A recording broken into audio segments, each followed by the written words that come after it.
Good evening, everybody, and a very happy Friday. This is Tolika Mehra coming live today on a Friday to help you guide for New Zealand if you want to travel to New Zealand or looking forward to study to all your queries. Team, if you can confirm me if I'm live.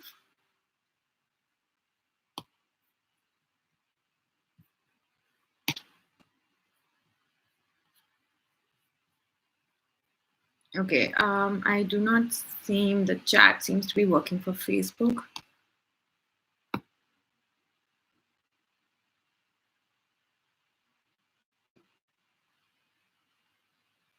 Okay. So we'll start today's session. We'll wait for some questions to come in. In the meantime, we'll talk a little bit about why New Zealand. In my last session also, I emphasized on what are the positives of going to New Zealand to study there, or consider it as an option to migrate. So New Zealand is definitely the most beautiful country. It's a very safe country. In comparison to other countries, the education there is much cheaper, and so are the living expenses. So if you are considering a course of graduate diploma, or sorry, a graduate course or level 7, level 8 course, you're looking at about $20,000. Living expenses for a year are about $15,000, and if you compare this with other countries, it's way too less. In addition to those positives, there is another thing that New Zealand gives you an opportunity to study, to work after you complete your course. While the work visa duration can vary depending upon the level of your course, however, it's a very good opportunity to use the skills and knowledge that you have gained during the course and put them in a practical use, and then you will learn how to work in that environment. The environment is completely different, and so it is actually a very good positive that you learn during your course. You learn a lot of things, you learn a lot of skills, you get an opportunity to put them into use. You get a work experience of working in New Zealand. The atmosphere is different, the work environment is different, so that is another positive. You can get up to 3 years of post-study work visa. So yeah, these are major positives for looking New Zealand as an option to migrate. Other than that, what else you compare what else would you look for when you are thinking of moving to migrating to another country? It's a very safe country. There's political stability here. You won't hear any news of crimes. The crime rate is definitely very low. Good quality of education, good quality of life. So yes, New Zealand is definitely a very good option to move to or migrate and start with your family, or alone, or start your family there. So yes, these are the positives that I would tell you for New Zealand. Other than that, we'll see if I have any questions, and I can help you during the live session in clearing those doubts. So we have one question right now from Siddesh, and he says, how's the scope for information technology? Siddesh, if you are not aware, information IT is actually in the long-term skill shortage list. The scope for in the IT sector is very good in New Zealand. What does long-term skill shortage means is that there is a shortage of people available for these jobs, for this employment. So the employment opportunities are very high in this sector. So yes, you have a very good scope if you would like to go for this, if you would like to do something in the IT sector. So I would suggest that you please leave your number so that my team can get in touch with you and help you out with the course selection, or whichever way you want to go ahead.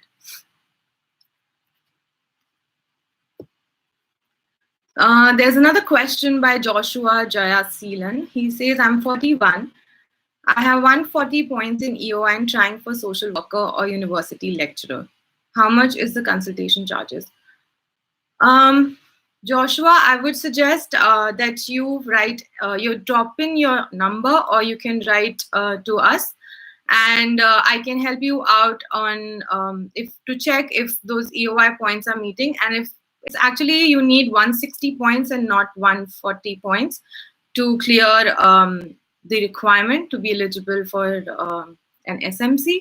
So I would suggest that you please drop in your number so that my team can get in touch with you, and then we can guide you from there. I will let you know about looking for other pathways as well. So my suggestion to you would be, please leave in your number so that we can get in touch with you.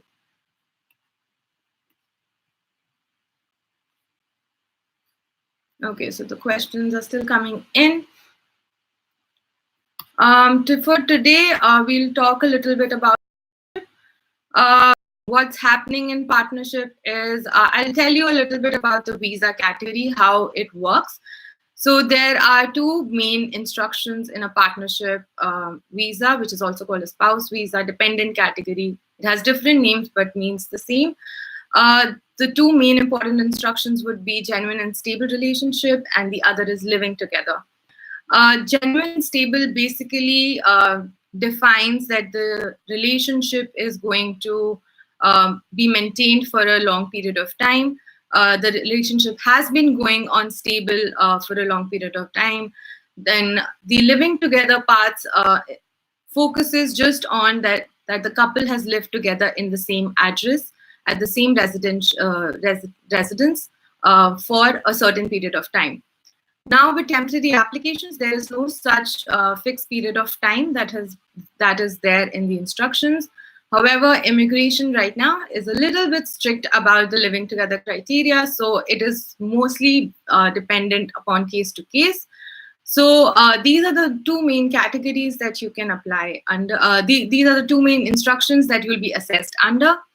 The two categories which come under partnership visas is visitor and work. So basically, both the visas will give you the same duration. The chances of getting the duration of the visa will be the same. However, visitor will only give you rights to be in that country, but work visa will also give you work rights you can work there in any sector, in any job, and so this is the main difference. Now, how to know whether to apply for a visitor or a work? That will depend upon your partner. So if to talk about partner of student, so if you're doing a level 7 or a level 8 course, your partner will only be eligible for a visitor visa.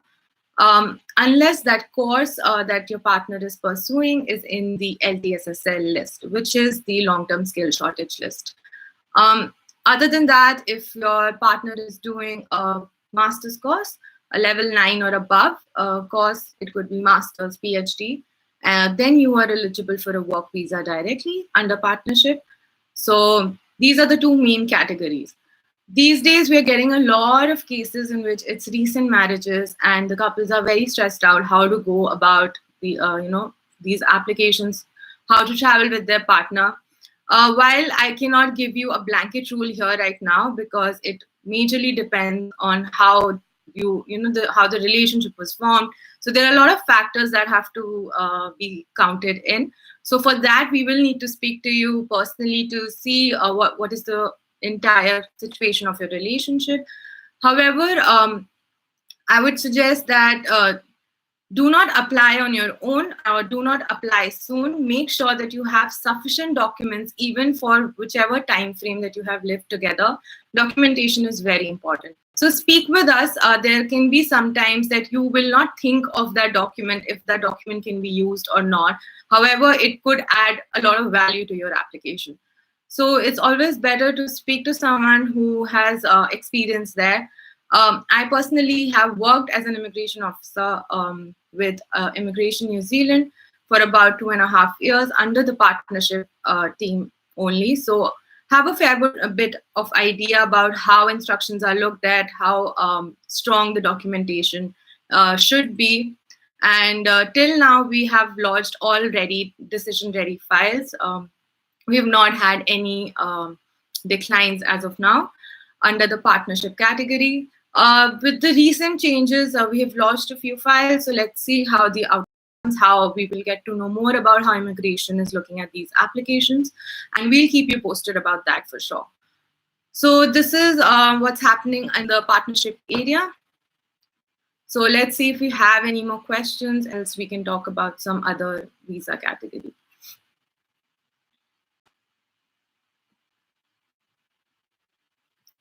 My wife is a nurse with 7-year experience in India, but not able to clear IELTS. Any other scope? Nitin, this is the question posted by Nitin Patel. Nitin, IELTS is a very important requirement to be able to travel to New Zealand. It is not required for a visitor visa, but if you are looking to migrate to New Zealand, you will have to give IELTS and meet the point requirements. For example, for studying, of course, you will need it. It's mandatory. Other than that, if you're going for SMC, you would still need 6.5. She would need 6.5 if she's meeting the requirements. The only other option that is left is to work visa, which can be tougher because it is not very easy to get a job offer while you're offshore, not in New Zealand. So I think I would suggest that ask your wife to probably study. There are coaching classes for IELTS. Study for IELTS, crack IELTS, and then look for an opportunity in New Zealand. Surya Ara says, what is the scope of hospitality or culinary management? Surya, the scope of hospitality in New Zealand is very high. It is a very tourist-driven country. So the hospitality sector is actually booming right now because of that. And the employment opportunities will be very high there. So it's a very good sector. And please leave us your number if you're looking there. If you're considering New Zealand, I would suggest that you speak with give us your resume. We'll see, to see what your past qualification and experience is. And my team will definitely suggest you all the possible courses that you could go for. So please leave us your number. Going forward, I would suggest whoever are pasting questions, if you can please leave us your number, else I will not be able to answer your queries.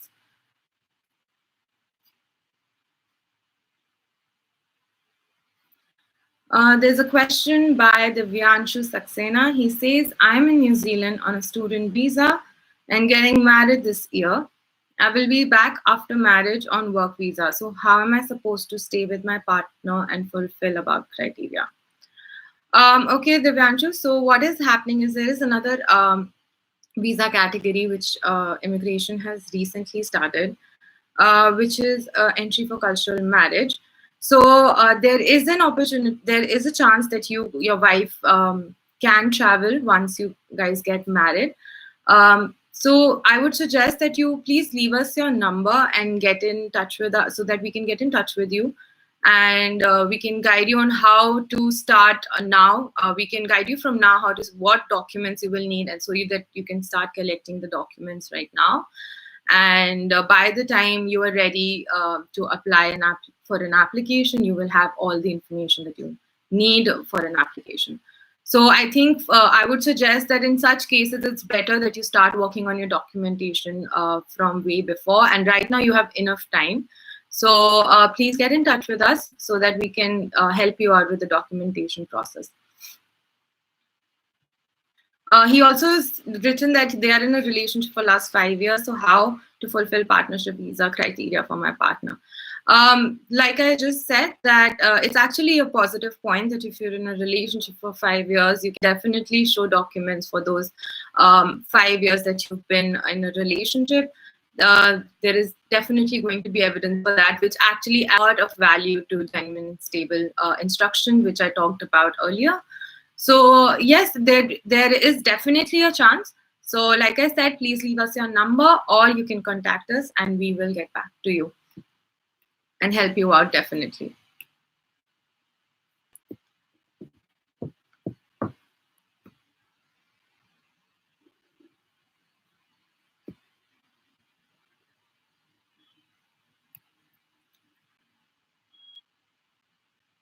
Just give me a second. Let me check if my team has any update for me.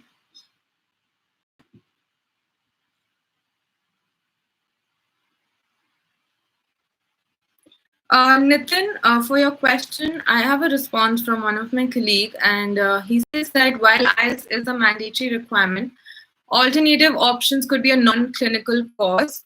While the IELTS requirement is definitely there, could be it could be an easier requirement to meet. So why don't you speak with us, and we'll guide you better then.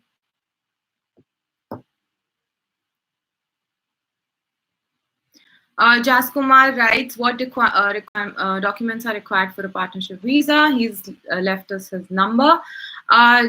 Jas Kumar, the documentation for visa, partnership visa is actually quite huge. The list is quite huge. It can vary. So we do not have a definite list of partnership. So what we usually do is we speak to the client, get to know about their relationship in detail from beginning to end, and then accordingly we think of what all possible documents can you provide to make your case stronger. So we do not, while there are certain documents that are same for all applications, but major documents which are for the instructions like genuine and stable and living together. So documents may vary case to case. So I would suggest that instead of having a chat here or me telling you about the documentation here, we can probably have a call after this session, and I can help you out with your partnership visa. Thank you for leaving us your number. I will ensure that my team gets in touch with you. Nayak Darshan says, I have a New Zealand visitor visa. Can I change to student visa? Nayak, it is not merely changing the visa. You will have to apply for a fresh visa. You will have to apply for a student visa again. So if you're looking to study, I would suggest you speak with us before you choose a course so that we can guide you in choosing the right course for you. Divyanshu Saxena has left us his number. Thank you, Divyanshu. We will definitely get in touch with you.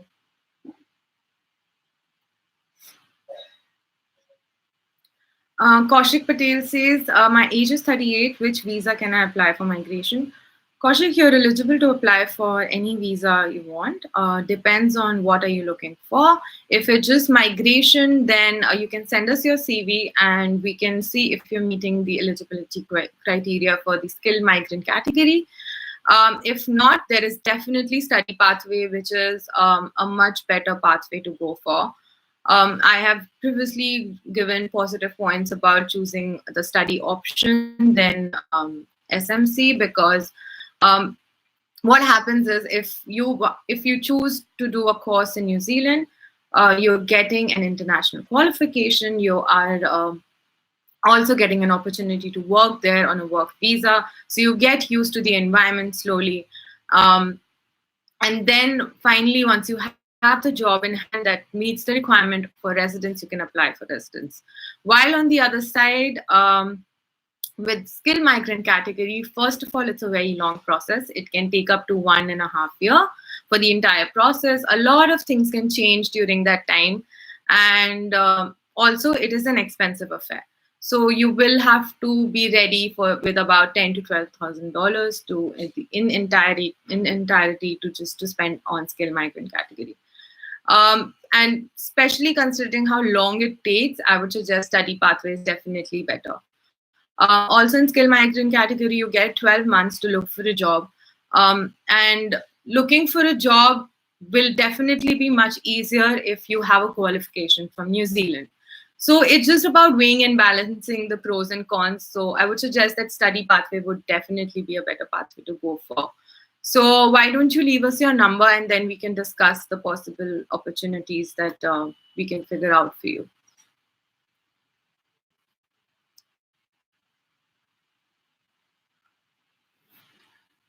Kitty Kriti says, hi, I got an offer letter from EIT Napier campus. I would like to know about part-time job opportunities in Napier for international students.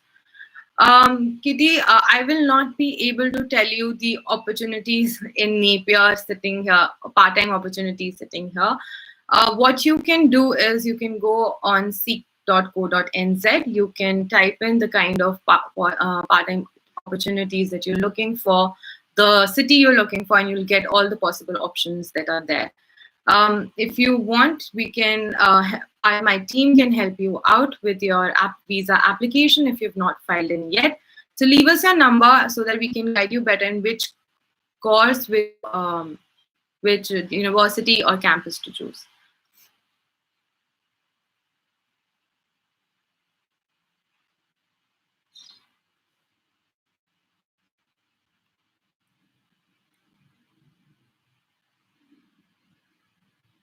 Vanshu Saxena says, I'm doing a level 9 course in the field of digital marketing. What are the basic requirements to be fulfilled for gaining residence? The Vanshu depends on which visa category you apply under. So if you're looking to gain residence through a category like skill migrant, so the requirement for that would be there is a pay threshold which is about $53,000, $53,040 annually, and if you see per hour, it would be about 25.50 dollars. I could be wrong. I can just confirm, but I think it's $25.50. So this is the requirement that you would need to meet the SMC when it comes to pay threshold. Other than that, you need to meet the 160 points. So for to see if you're meeting the 160 points, I would need to see your resume. I would need to see your past work experience qualification, and then to see if you will be able to apply for this course or not, apply for this visa or not. So please leave us your number so that we can get in touch with you. Nitin Patel has left his number. Thank you, Nitin. I'm sure my team gets in touch with you.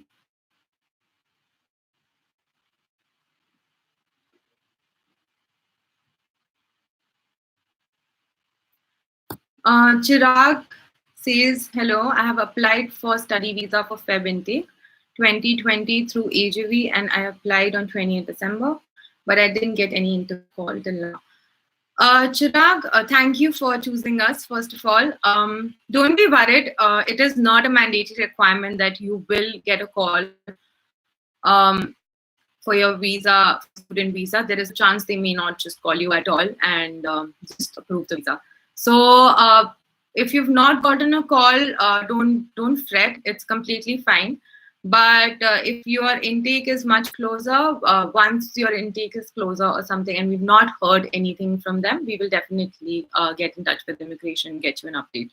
But however, don't fret about not getting an interview call. It's not a mandatory requirement.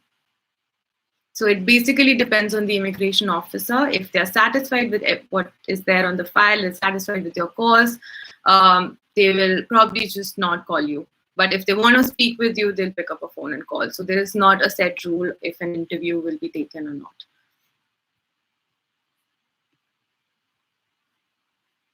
Kaushik Patel has left his number. Thank you, Kaushik. So has Kitty. Thank you, Kitty. So this is the end of the questions for now. Just let me check if we have any questions on YouTube. We have a question from Satish. He says, probably when's the next intake? The current intake that is going on is the January, February, March. The intake after this is April, May, June, and July. So there are courses going on throughout the year, but it depends on the college and the different courses and when they are open. So it depends on which course you want to go for, and that will tell us which intake is there for that course. But the major intakes will be January, February, March, and July, August, September. So July is the next big intake that you can look forward to.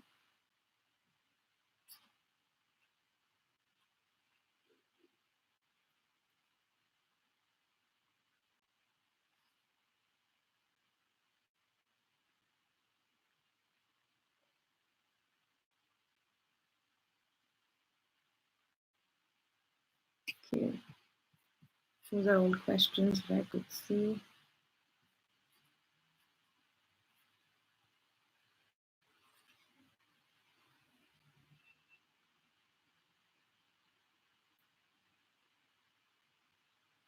Okay, let me see if my team has anything for me.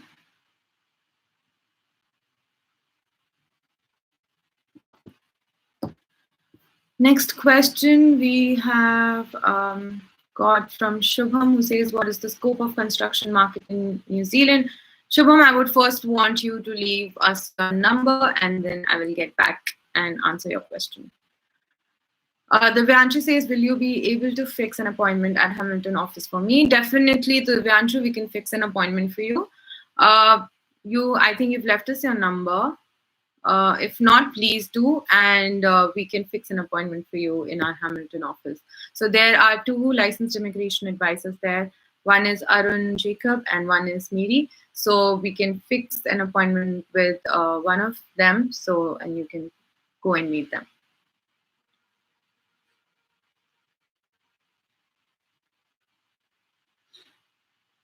Asif Iqbal says, what about business and investment visa? Asif, these visa categories are there. However, they are very difficult to crack. There are a lot of instructions that you are required to meet.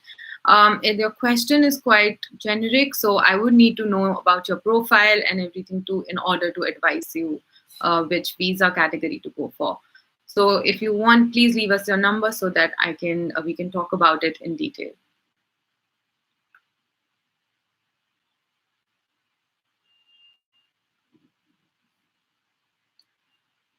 Samab Khan says, I want to go to New Zealand. Samab, it's great to hear that you want to go to New Zealand. Please leave us your number so we can figure a way out for you to do that. Shahid Ali says, how can I apply? Shahid, if you can please be a little specific about which category you're looking forward to apply for. If it's student visa, first please speak to us, go choose a course, and then we can help you apply for a visa to New Zealand. Asif Iqbal asks, where is your office in India? Asif, we do not have an office in India as of now. Our office is in New Zealand, in Hamilton. We all work from home from India, so you can go on our website. Our numbers are available there, so are our email IDs. You can just speak to any one of us, and we'll guide you.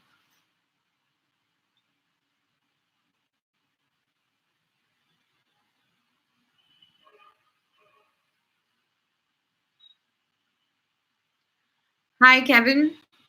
He says, hi, Talika, and my VO. What's meaning and difference of FTS and non-FTS?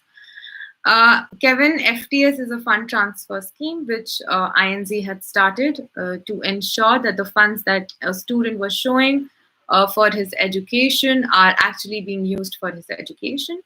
So what happens is that they may decide if they want to do an FTS for a student or not. So basically, they will, if you they give you an FTS, means you will have to deposit the money into an ANZ account, and I think weekly they will release money for you to use, so that money is not used in any other intention, like it's not used for any other thing other than what it's being shown for. So that is basically what FTS means.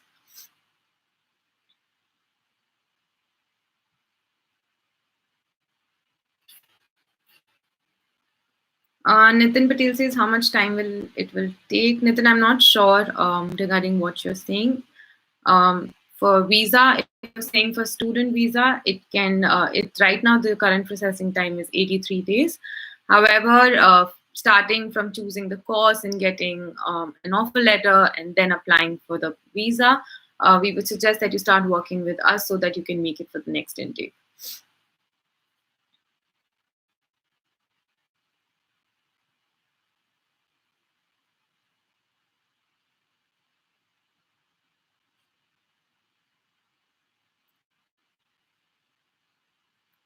Arjun Bhandari says, I'm from Malta, Europe. May get your email for business purpose. Sure, Arjun. Why don't you leave us your number as well? But my email ID is tulika.mehra@ajvglobal.com. So it's tulika, tulika.mehra@ajvglobal.com. But we would suggest if you can leave us your number and we can get in touch with you.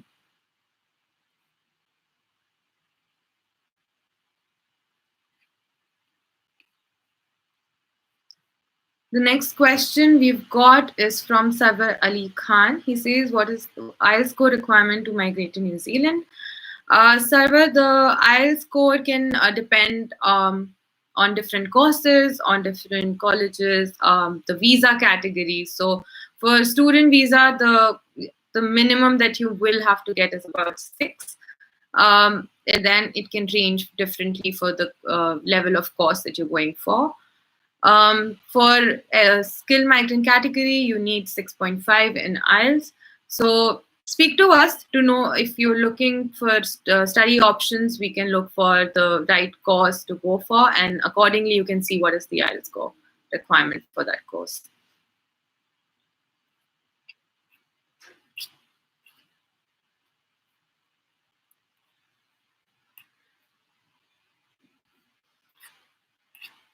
Okay. Okay, we have a question from Sharfaraz Ahmad. He says, "Hi, I have a 4-year gap in graduation.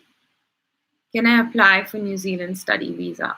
Sarfaraz, while you can definitely apply for a visa, there is no restriction that you can't.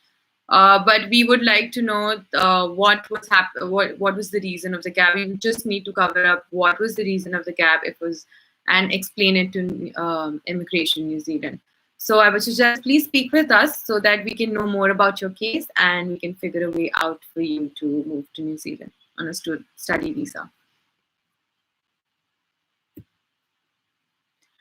I have a question from Vimal Thomas. He says, "Hi Talika, I'm in touch with Sonia. My course orientation is on Feb 18th and it starts on 24th, but my loan will only be sanctioned by 22nd Jan. Is there any possibility should I apply for Feb?"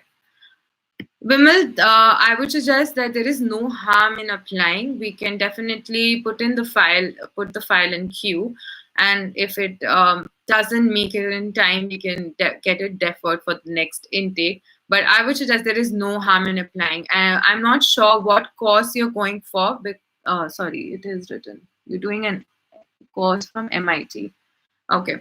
So I don't see a harm in applying. We can definitely put the application in the system at least. That is what I'm suggesting everyone. If the loans are actually a major issue, it takes a lot of time for the loans to get sanctioned. And that is the reason we had been pushing our students to please start working with us if you want to go for the JFM, the January, February, March intake, so that your loans can be you get the offer letter in time, your loans can be sanctioned in time, and you can apply for your applications in time. But at this point, my suggestion would be, let's get your application in the system at least. So as soon as you get your loan sanction letter, please send it to Sonia, and I will have the application lodged as soon as possible after that, and get it in the system. And in case it doesn't come through, do not fret, do not worry. We will get it deferred to the next intake.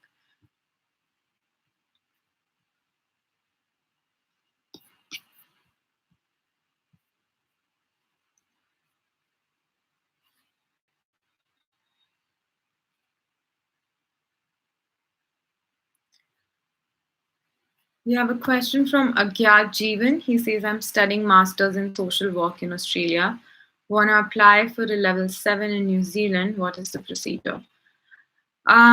The procedure is that you leave us your number so that we can get in touch with you and figure out the right course that you can go for. And once you get the offer letter, we'll help you with the visa application. So this is the procedure, but I am very curious onto why do you want to do a level 7 course after you've done your master's in social work. So it would be better if you speak to us and actually see if level 7 would be the right course for you right now or not.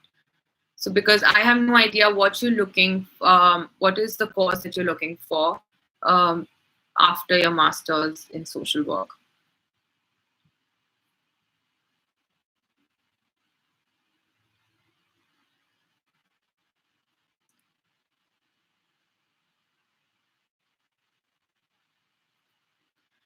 Next question is from Harihar. He says, "I'm interested in your program. I'm ESC Bachelor in Engineering. Please tell me I'm working and studying. Please tell me I'm working and studying in New Zealand. Hi, please leave us your number so that we will be able to solve all your queries and help you out. If you are looking forward to study in New Zealand, um, then I will have my team get in touch with you and guide you with the courses. So first, I would suggest you, so please leave us your number so we can get in touch with you.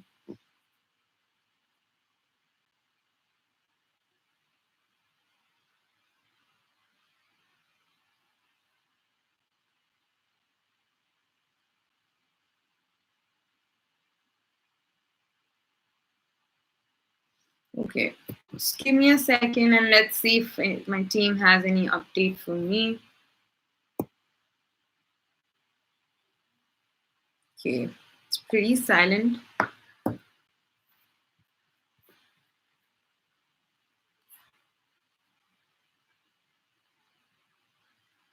Okay, next question is from Mahesh. He says, do you think that taking a diploma course in cookery or bakery and confectionery rather than a master program in hotel management, in case of IELTS score, it would be less band with bakery and confectionery? Mahesh, I would suggest to you that do not choose your course on basing the IELTS requirement. First, choose what do you want to do exactly. Do you want to be in hotel management or do you want to do a course in cookery or bakery or confectionery? They are two different things. So first, choose what would you like to study and get a job in, and then look at the other requirements that you need to meet. So speak with us so that we can know what are your previous qualifications and your work experience, and we can guide you better on which course will be better for you to go for.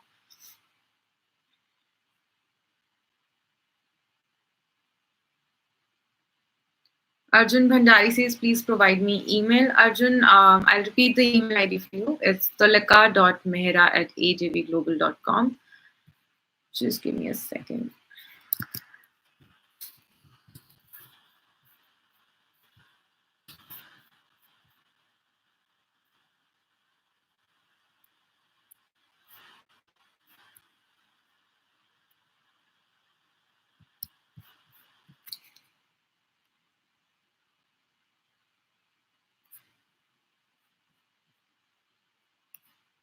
My chat screen has seemed to got stuck. I can't scroll the questions. Team, if you can paste the questions on the chat, Skype chat, because I'm not able to scroll the questions here.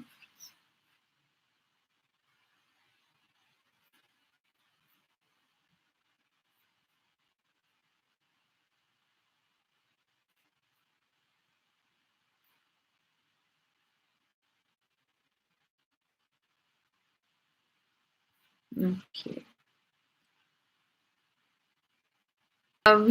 Kevin says Anne was very cooperative and responsive in analyzing my funds. Thanks, Anne.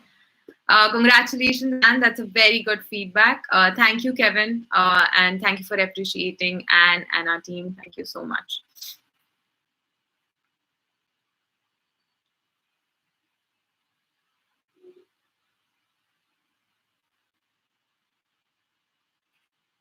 Agyat has left us his number. Thank you, Agyat. We'll definitely get in touch with you.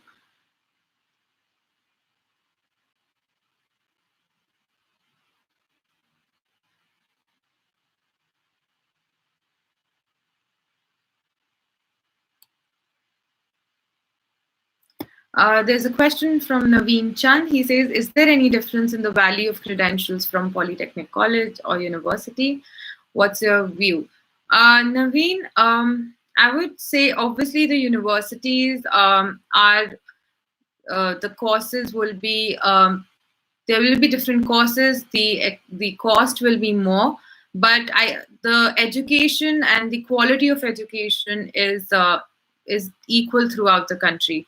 So the quality of education that you're going to get is going to be the same. It majorly depends on what course you want to do and what level of course you're looking for, what sector you're looking for, which university or polytechnic or ITP is good for in that sectors, and accordingly you choose a course. So don't go by if you would, if university is the way to go, or go by what you want to study. So choose the right course for yourself, and then accordingly we can help you out choosing the right college.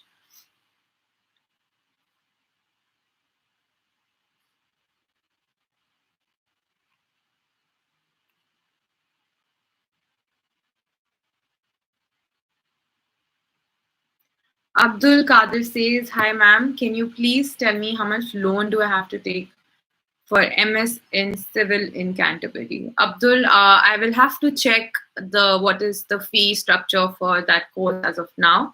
So please leave us your number, and my team can get in touch with you and give you a clear picture of how much they charge, how much is their fee, and how much loan, and then accordingly can suggest you how much loan you can avail. You can cover your entire education fee through your through an education loan. So just have a look at the Canterbury website, or you can get in touch with us and see what all other options you've got, and we can help you out choosing the right one for you.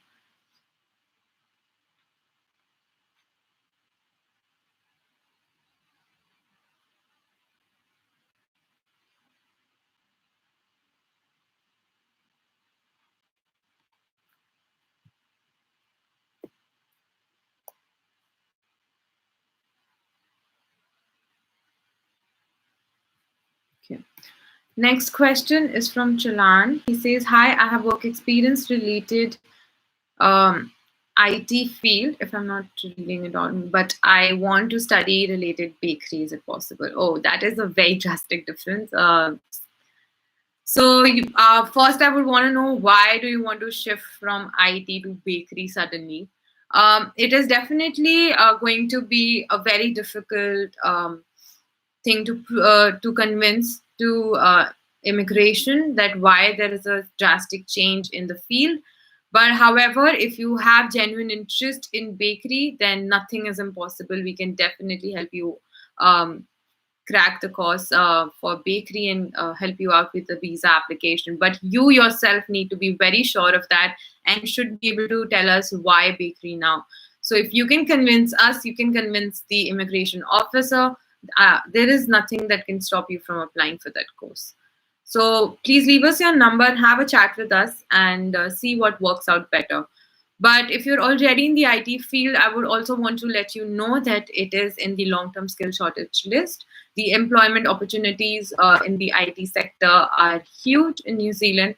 So if you want, you can still consider IT. But if you are really hellbound on going towards bakery now, so don't fret. Just give us a call or leave us your number, and we can help you out figuring the right way. Abdul says, "Where can I avail the loan facility for MS and Civil in New Zealand?" Abdul, usually banks can provide you loans. There are also financial institutions that we can get you in touch with. They can help you out with loans as well. So we do have a tie-up with a financial institution, and we help our students get loans from there as well. So if you want, you please speak with us, and we will definitely help you out with that.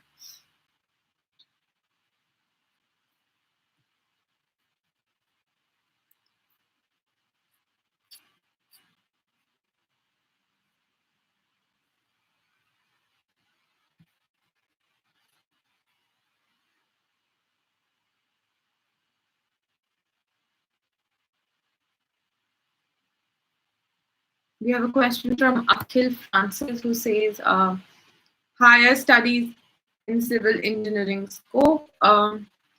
As I said before, the scope in the sector is very high, especially if you've done a course in that, if you have some experience in that and want to go for civil engineering now, it is a very good course. You have high employment opportunities there. So yes, good scope, and please speak to us so we can help you out with choosing the right college for you. You can get in touch with us on our India toll-free number, which is 1800-103-6525. You can also get in touch with us on our New Zealand toll-free number, which is 0800-696977.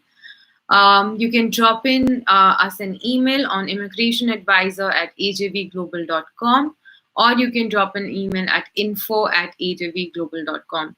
I will repeat these contact details for you. The New Zealand toll-free number is 0800-696977. The India toll-free number is 1800-103-6525. The email ID that you can drop us your resumes for SMC or partnership queries is immigrationadvisor@ajvglobal.com. Any student-related queries you can send on info@ajvglobal.com. So these are our contact details. Please get in touch with us if you want to move to New Zealand and are even a slightest bit confused. Don't be, just pick up the phone or drop us an email and we'll guide you better.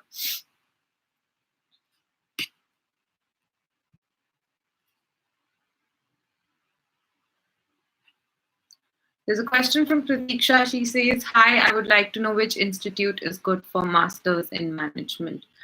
Pratiksha, why don't you leave us your number and then we can definitely help you out in choosing the right course for you and the right course in college for you.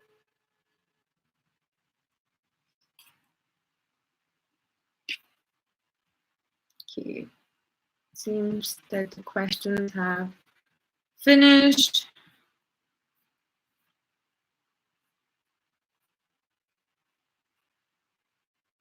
Abdul says, thank you, ma'am. You guys are doing a nice job. Thank you, Abdul.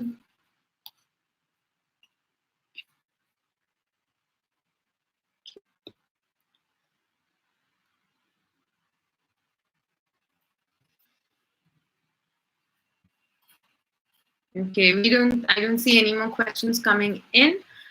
So what else can we talk about right now? So the next intake, so right now the February intake is the one which is the closest one. There are a few colleges which start their courses in March as well. The next intake after this is going to be April, May, June, and after that will be July, August, September. So July, August, September is a very big intake. A lot of courses open up in July. So if you are looking forward to go for either of these two intakes, please get in touch with us right now, because it definitely is taking longer in getting the offer letters. The loan takes longer if you're looking for funding your education through an education loan. So these things they're literally out of your hand. So we cannot do anything about it. You cannot do anything about it. It's going to take as much time as it's going to take. So I would suggest that you start working with us in advance so that we can have the files ready and we can launch it and put it in the system as soon as possible. So I would suggest that please get in touch with us for the next intake which are coming. That is the April, May, June, and July, August, September. Speak with us because it takes a lot of time. Our advisors work really hard on looking at your whole resume, on your whole profile, shorting down the courses that would suit your profile, which will help you grow in New Zealand and help you find a better job in New Zealand. So they do a lot of hard work. They put in there a lot of time to make sure that they are suggesting the right courses to you. So the whole procedure is long, so we would suggest that you start working with us, and we will ensure you that we will only give you the options that we feel will actually help you in New Zealand, which will actually help you in your career. So speak with us. I have repeated the contact details, which I also repeat at the end of the session. So for the next intake, I would suggest please start connecting with us, start working with us so that we can start applying for these courses now.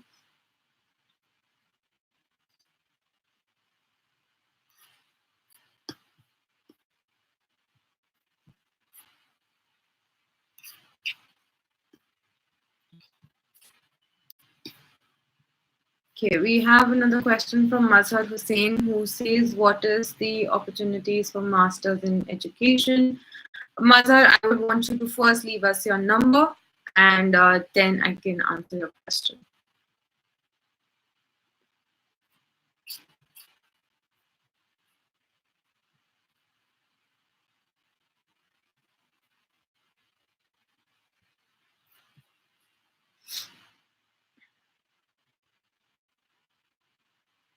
Okay, I think that's all we have with us today, all the questions that we've got. Team, if I have missed out on any questions, please let me know so that I can answer those questions. Abdul says, do you have an office in Mumbai so that I can visit? Abdul, we do not have an office in India at all, neither of the cities.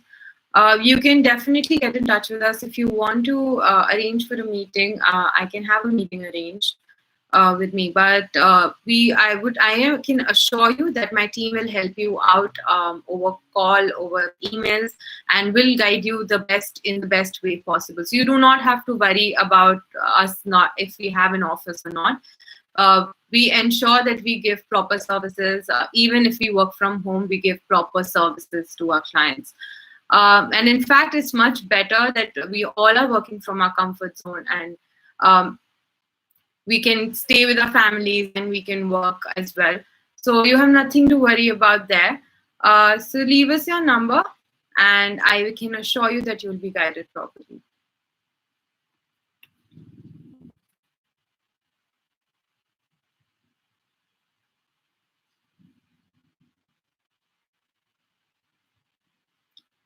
Mazhar Hussain says chances, spouse, depend. Please, Mazhar, as I said, please leave us your number.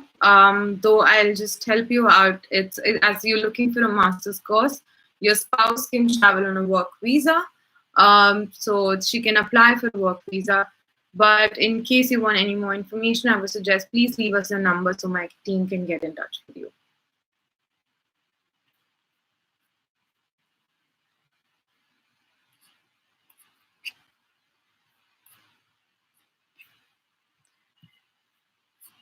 Okay, so as no more questions are coming in, I'll just repeat the contact details for you all. The toll-free number for New Zealand is 0800696977. The India toll-free number is 180010365525. The email IDs that you can drop us your queries, your resumes are immigrationadvisor@ajvglobal.com or info@ajvglobal.com. So these are our contact details. Please get in touch with us so that we can help you out for the next coming intake or any other visa categories that you are looking for. So this is all from my end. Have a great weekend. Happy Friday to you all, and I'll see you next Friday.